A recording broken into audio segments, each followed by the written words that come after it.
Om Swastiastu.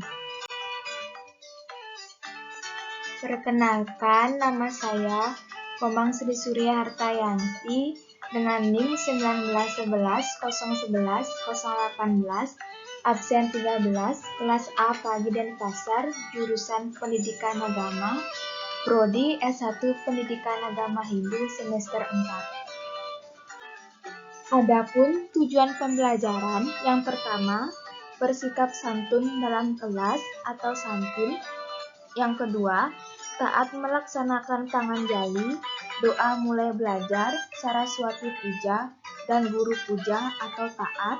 Yang ketiga, keingintahuan terhadap pengimplementasian ajaran Pancayatna sebagai dasar dalam kehidupan beragama atau ingin tahu. Yang keempat, bersemangat dalam mengamalkan ajaran Pancayatna dalam lingkungan sosial atau semangat. Yang kelima, menguraikan contoh pelaksanaan ajaran Pancayatna dalam kehidupan sehari-hari dan pada hari-hari tertentu. Yang keenam, mengumpulkan contoh pelaksanaan bagian-bagian Pancayatna dalam lingkungan sosial dan kehidupan sehari-hari. Dan yang ketujuh, menyajikan deskripsi contoh pelaksanaan bagian-bagian Pancayatna dalam lingkungan sosial dan kehidupan sehari-hari. Adapun 3 materi Pancayatna yang saya akan bahas pada video ini. Yang pertama, pengertian Pancayatna. Yang kedua, bagian-bagian Pancayatna. Dan yang ketiga, contoh pelaksanaan Pancayatna pada Nitya Yatna dan Naimittika Yatna. Baik, yang pertama di sini saya akan menjelaskan pengertian Pancayatna. Pengertian Pancayatna. Kata Pancayatna terdiri dari 2 kata, yaitu panca dan yatna. Panca berarti 5 dan yatna berarti persembahan suci. Kata yatna berasal dari bahasa Sanskerta, dari urat kata yats dan masuk dalam kelas kata maskulinum yang berarti orang yang berkorban. Jadi, Pancayatna berarti 5 persembahan suci dengan tulus ikhlas. Dalam melaksanakan sebuah yatna, hendaknya diketahui syarat-syarat daripada yatna. Adapun syarat-syarat sebuah yatna meliputi A. Harus dilandasi dengan keikhlasan yang disertai kesucian hati. B. Didasari dengan cinta kasih yang diwujudkan dengan rasa bakti yang tulus, cinta kepada sesama, cinta kepada binatang, dan cinta kepada lingkungan. C. Yang harus dilakukan sesuai kemampuan agar tidak menjadi beban bagi kita. Dan yang terakhir, yang D. Beryatna harus dilandasi perasaan beryatna sebagai sebuah kewajiban. Baik, yang kedua, di sini saya akan menjelaskan bagian-bagian Pancayatna. Bagian-bagian Pancayatna. Yang pertama, Dewa Yatna adalah persembahan yang dilakukan kepada para dewa.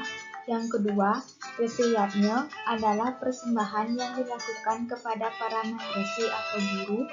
Yang ketiga, Pitra Yatna, persembahan yang dilakukan kepada para leluhur.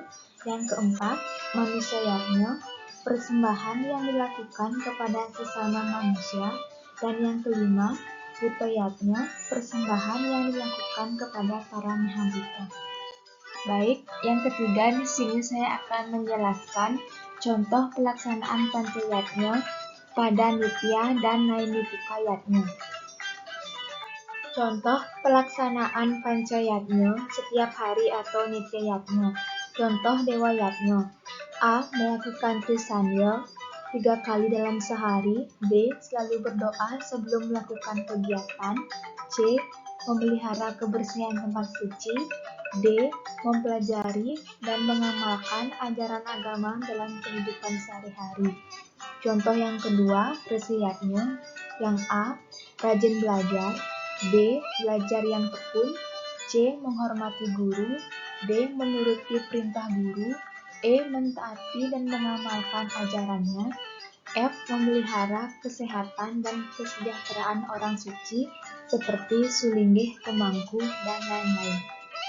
3. Contoh dari Fitriyatnya. A. Berpamitan kepada orang tua sebelum berangkat kemanapun. B. Menghormati orang tua dan melaksanakan perintahnya. C. Menuruti nasihat orang tua. D. Membantu dengan sukarela pekerjaan yang sedang dilakukan oleh orang tua. E. Merawat orang tua yang sedang sakit. Dan contoh yang keempat dari manusiatnya yaitu A. Tolong-menolong antar sesama manusia. B. Belas kasihan terhadap orang yang menderita. C. Saling menghormati dan menghargai sesama. D. Rajin merawat diri. Dan E. Melaksanakan upacara untuk meningkatkan kesucian diri. Yang kelima, contoh dari Buddhayatnya. A. Merawat dan memelihara tumbuh-tumbuhan dengan baik. B. Merawat binatang peliharaan dengan baik. C. Menjaga kebersihan lingkungan. D. Menyayangi makhluk lain. Dan E. Membanteng setan dan mencegah. Contoh pelaksanaan upancayatnya pada hari-hari tertentu atau naimitikayatnya. 1. Contoh dewayatnya yaitu A. Pada hari Purnama, hari Tilam dan Sajang Kliwon, hari Raya Galungan dan Kuningan, hari Saraswati dan Siwalatri, dan hari Pagarwesi. Adapun yang kedua, contoh dari resiyatnya yaitu A. Upacara mendiksa yang dilakukan oleh Silingge. B. Upacara Dwijati yang dilakukan oleh Pinandita atau Pandita. Dan yang C. Upacara Ekajati yang dilakukan oleh pemangku. Yang ketiga, contoh dari Fitriyatnya adalah upacara ngaben. Upacara ngaben adalah upacara pembakaran mayat yang dilakukan oleh umat Hindu di Bali yang tergolong ke dalam upacara Fitriyatnya atau upacara yang ditunjukkan kepada leluhur. Upacara Atmawedana atau nikah adalah upacara yang dilakukan setelah upacara ngaben untuk ngelinggiang di Rong Tiga. Dan upacara ngelungah adalah upacara yang untuk anak yang belum tanggal gigi atau anak bayi yang meninggal dalam kandungan. Yang keempat, contoh dari manusayatnya yaitu A. Upacara potong gigi atau mapandas atau matatah adalah upacara keagamaan Hindu Bali bila seorang anak sudah beranjak dewasa dan diartikan juga pembayaran hutang oleh orang tua ke anaknya karena sudah bisa menghilangkan keenam sifat buruk dari diri manusia. Upacara ini termasuk upacara manusayatnya. Ritual yang dilakukan pada saat potong gigi adalah mengikis 6 gigi bagian atas yang berbentuk taring. Tujuan dari upacara mepandas ini untuk mengurangi sifat buruk. Mepandas dilakukan bersamaan dengan pelaksanaan upacara ngaben, pernikahan, dan ngeresi, serta dilakukan pada hari-hari tertentu saja pada yang bersangkutan. Yang kedua, yaitu upacara pawiwahan. Pawiwahan atau nikah atau nganten atau masakapan atau wiwaha adalah tradisi pada Hindu di Bali yang dimana termasuk ke dalam grihastha asrama.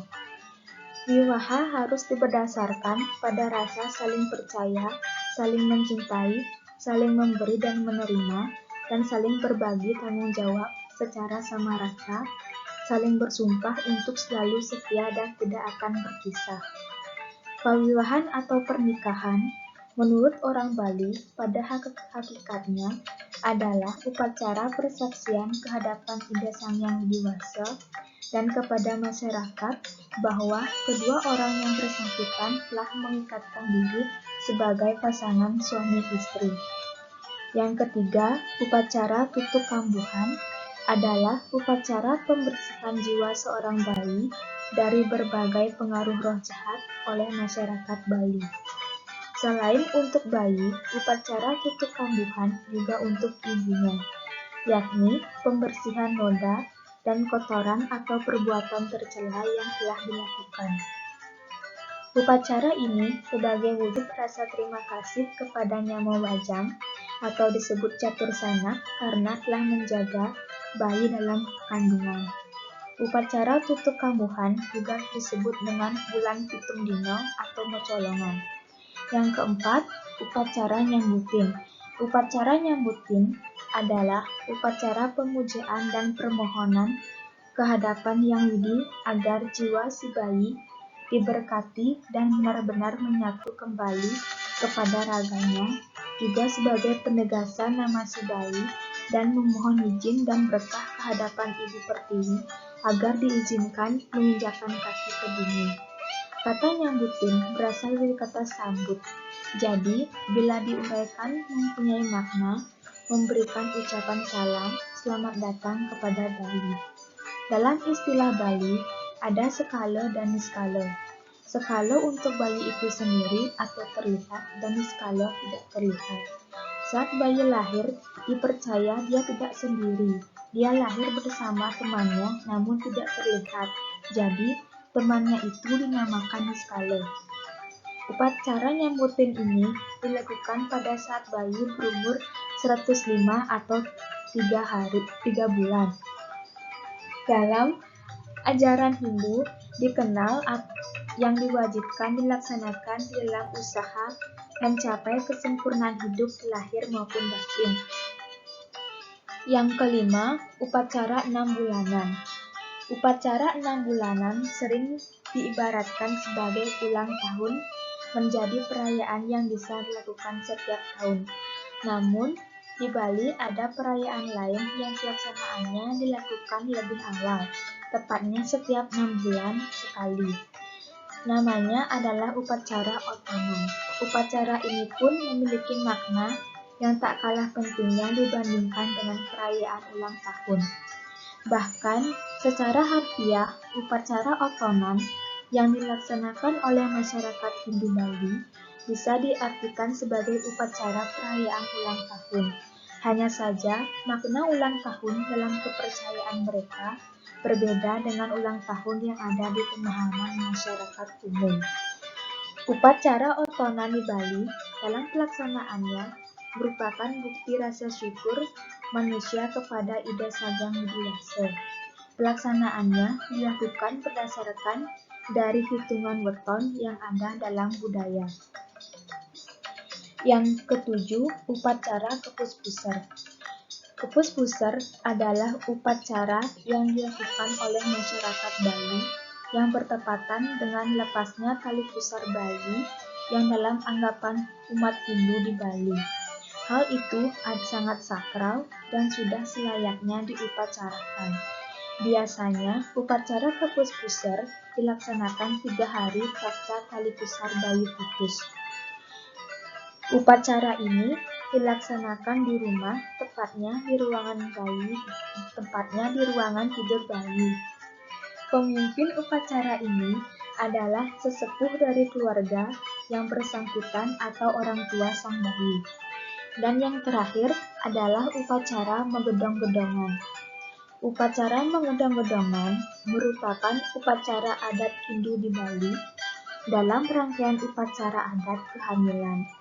Bertemunya Kamajaya atau sperma dan Kameratih atau ovum menciptakan wujud manusia dalam bentuk bayi.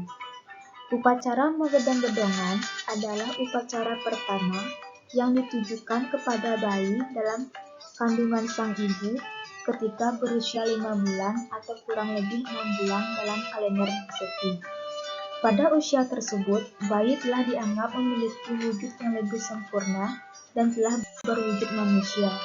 Upacara menggedong-gedongan memiliki tujuan untuk menyucikan bayi yang ada dalam kandungan. Masyarakat Hindu di Bali percaya dengan dilakukannya upacara ini, bayi dalam kandungan tidak mudah gugur atau abortus. Upacara ini juga bertujuan untuk menguatkan sang anak dan sang ibu agar persalinan berjalan lancar.